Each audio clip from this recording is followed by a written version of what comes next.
Hello students.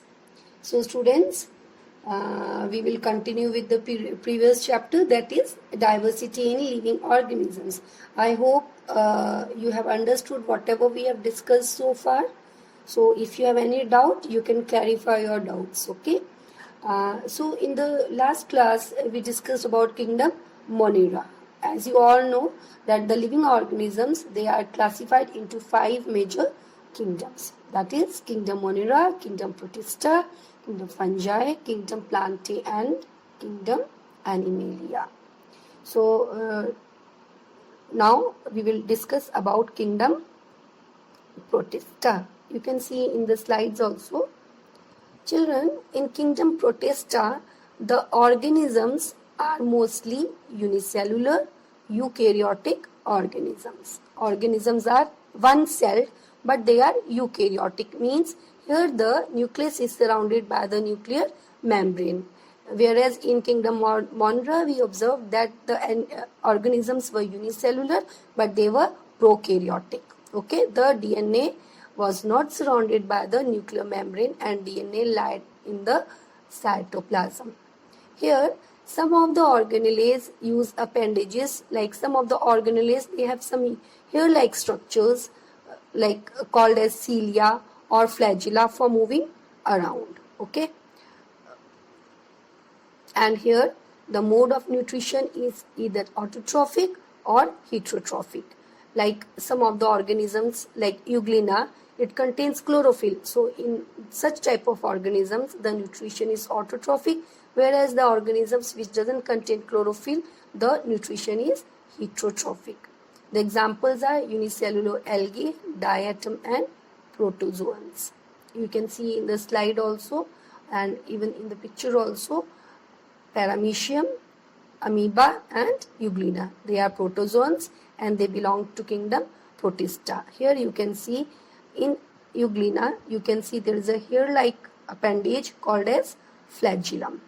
And here even you can see in Paramecium, again there are hair-like appendages which are called as cilia. In Euglena there is only one flagellum, whereas in Paramecium there are many hair-like structures called as cilia.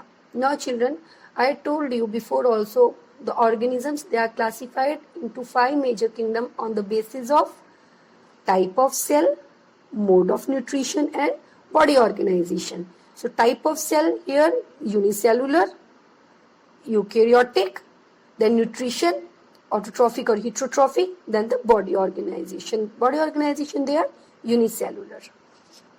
Okay. Now next we come to kingdom Fungi. Okay. Now children, you can see in the picture also, kingdom Fungi, they are simple, and organisms belonging to kingdom Fungi, they are simple, okay, and they are non-green plants which are not photosynthetic, okay, so they do not contain chloroplasts, so they are not photosynthetic, they do not perform photosynthesis, hence they are not autotrophic, they are heterotrophic. So second point says that also they are heterotrophic and eukaryotic organisms. So they are eukaryotic. You will find that as we advance from the primitive kingdom, from Monera to Protista to Fungi to Plantae and Animalia, the cells will be eukaryotic. Okay, since Monera was the primitive kingdom, here the cells were eukaryotic. Understood or no? Cells were eukaryotic means the nucleus was not surrounded by the nuclear membrane. But as we go up higher in the kingdoms, the cells will be eukaryotic. Now here, the mode of nutrition is heterotrophic. They are heterotrophs. So now heterotrophs are of many types. This we have studied in class 7th. So heterotrophs are of many types means heterotrophs can be saprophytes, heterotrophs can be parasites. Okay, so here some of the organisms are parasites, means some of the organisms, they take the food or take the nutrition from other living organisms. Parasites are what? Parasites are the living organisms which draws nutrition from other living organisms, and generally it causes disease in those living organisms from where it draws nutrition, and those living organisms from where it draws nutrition is called as host. Okay, so some of the fungi are parasites and some are saprophytes. What are saprophytes? Saprophytes are those living organisms which draws nutrition from other dead organisms. Okay, so the difference in parasite and saprophytes is this, that in parasites the nutrition is drawn from the living organism, whereas in saprophytes the nutrition is drawn from the dead organisms. Example is Rhizopus, a common bread mold. Okay, this fungus draws nutrition from bread. Okay, now fungi may be unicellular also, like yeast. Okay, and filamentous also. Filamentous in the form of a filament but multicellular. Okay, now the body of a filamentous multicellular fungi is called mycelium. Okay, you can see here. So whole of the body, it looks as if it has a hair-like structures, and it is called as mycelium, and these hair-like structures are called as hyphae.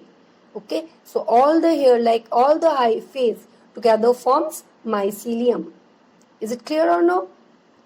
The fungus has a cell wall here, and the cell wall is made up of chitin and cellulose, and it shows symbiosis. Symbiosis is what? When the two living organisms are dependent on each other, they are mutually dependent on each other in such a way that both the organisms are benefited. So here it shows symbiosis. Here the fungus, it permanently is dependent, or it stays in the close association with algae, and this combination, or this association is of algae and fungi is called as lichens. Okay, so it also shows symbiosis. I hope it is clear to everyone. Now we come to kingdom Plantae. Children, kingdom Plantae, it includes multicellular organisms, okay, except some primitive relatives of algae. Generally they are multicellular. They are eukaryotic, and all the organelles of the cell are membrane bound. Okay, here Plantae, you have studied in fundamental unit of life that in the plants outside the cell membrane is present cell wall. So here the cell wall is made up of carbohydrate, which is called as cellulose. In the cells, the reserve food is starch, which is again a carbohydrate, and it's a complex carbohydrate, and lipids. So the reserve food is starch and lipids. They contain organelles, double membrane bound organelles called as plastids, and the plastid containing green pigment is called as chloroplast, and that green pigment is called as chlorophyll, so therefore the plants, they perform photosynthesis, and here the mode of nutrition is autotrophs. I hope it is clear. Now we will discuss the groups and the subgroups, or you can say the phylums and the class of kingdom Plantae, okay, and kingdom Animalia also.